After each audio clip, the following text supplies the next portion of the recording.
Are you a Mosin man or part of the VPO gang? This is the question most players have to ask themselves when they reach Tarkov Shooter 3. Although many automatically assume that the Mosin is better for this quest, there are a number of reasons to use the VPO 215 instead that I will show you, which is why I always choose this gun for the quest. This wipe I had one of my best raids ever in my attempt to do it, which I'm excited to show you, but before we do, let's talk strategy. Killing 3 PMCs under 25 meters with a bolty is done most easily on factory, with the Mosin and the VPO the two cheapest available. This is ideal as sometimes the quest can take a few attempts and close quarters fighting doesn't lend to the strengths of the good sniper rifles that cost more money. There are a number of features that make the VPO a solid contender, so to start with it's quite a bit cheaper, costing only 18,500 rubles versus the Mosin at 35k, which is a nice advantage especially if we die a few times. Obviously the biggest practical difference between them is the magazine fed VPO with 4 bullets versus the hand loaded Mosin with 5 in its internal mag, which gives us a faster reload with the VPO but 1 less bullet to play with in general. It's pretty common to play both of these without an optic for Shooter 3 just using iron sights, but if you did want one, the VPO has the easy rail already installed, whereas with the Mosin you need to use at least a long version with the 730mm barrel. If you do this, the MNG rail mount is purchasable from Jaeger after finishing Tarkov Shooter 2, but it is further down the weapon than I'd normally like. For the VPO, I in fact usually take off the rail entirely, as it gives you a little bit more visibility around the edges of your irons for target acquisition.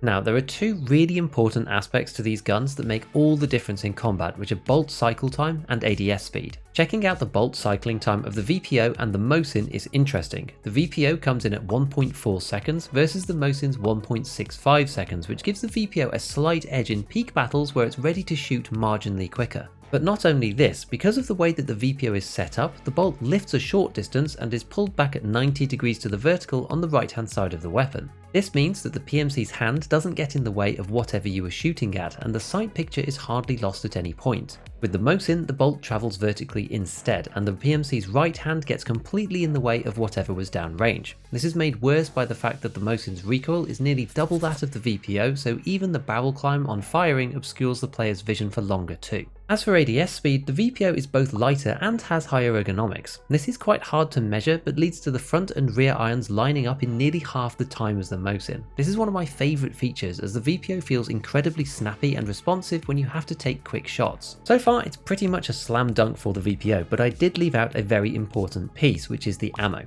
It would be difficult to deny that ammunition for the Mosin is generally superior, especially because it's cheap and plentiful, easily penetrates class 4 armor once you get to at least T46M, and has high damage across the board. But as we're using a bolt action at close range, we really do want to be aiming for the head, in which case it rarely matters. If our opponent is wearing literally any armor at all, it takes at least 2 body shots with any of the 7.62x54R cartridges to take them down, even with a packer. This is because the damage of HP and SP gets reduced too much by any armor to one shot. This is the same for Gexa and FMJ for 366 as well, which is why I always use EKO for its enhanced penetration if I'm not able to run APM, because then at least you can ignore class 3 Ratnik helmets. With the Mosin, T46 and LPS are good bullets that can be found in raid commonly, but to buy them from the traders you need to be prep ordered too, so they aren't always accessible immediately. Even more interestingly is that with access to the flea market at level 15, you can technically go and buy APM for the VPO. This is one of the few cartridges in the game that will one-shot a class 3 armor vest,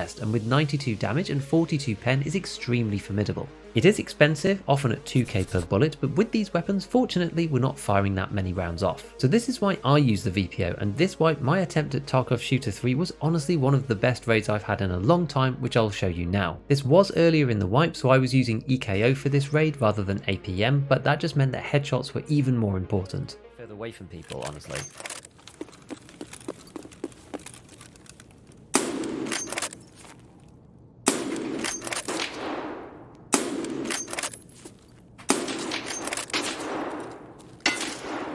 Crap.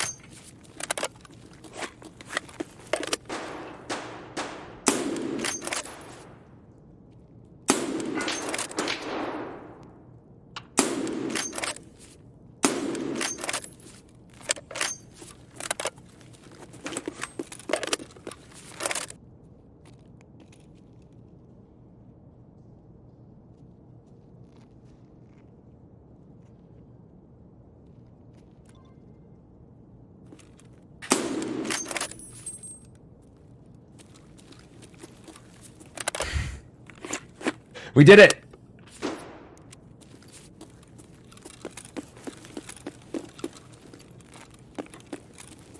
The completion is real.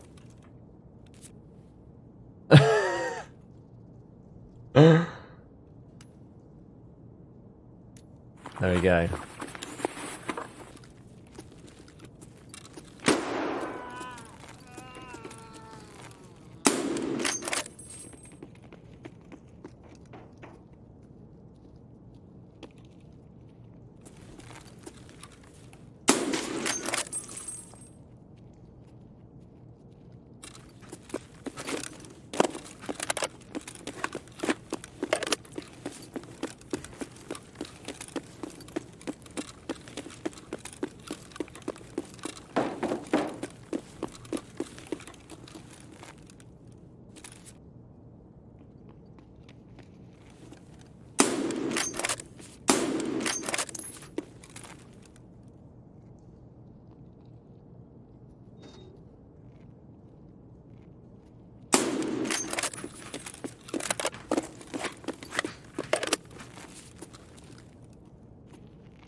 Ah!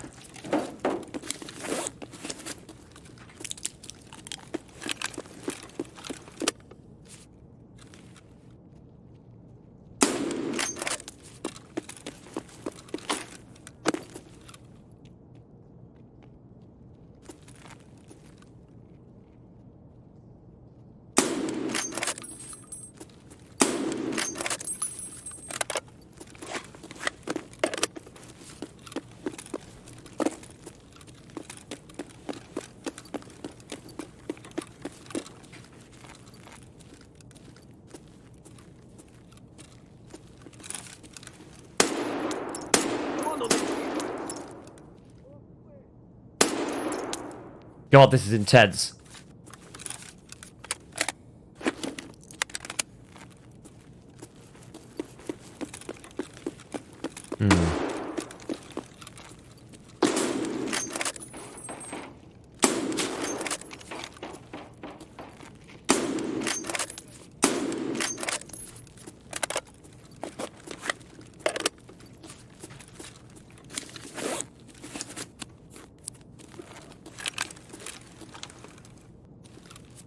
Proper cat and mouse, this.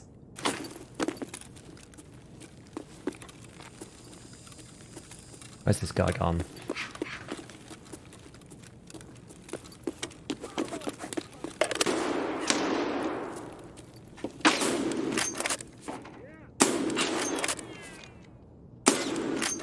Yes! No, Scabby. No, not today.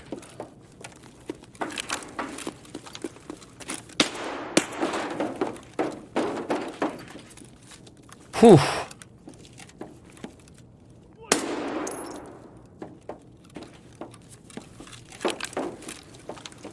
Yeah, one raid. Is he here? Yeah. The other guy. Korakulon. Whew. That was intense. No.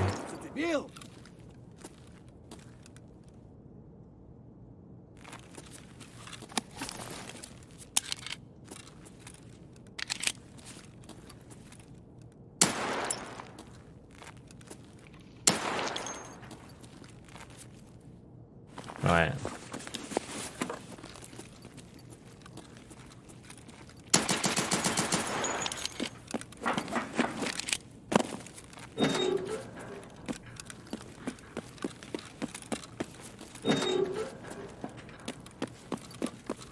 There we go.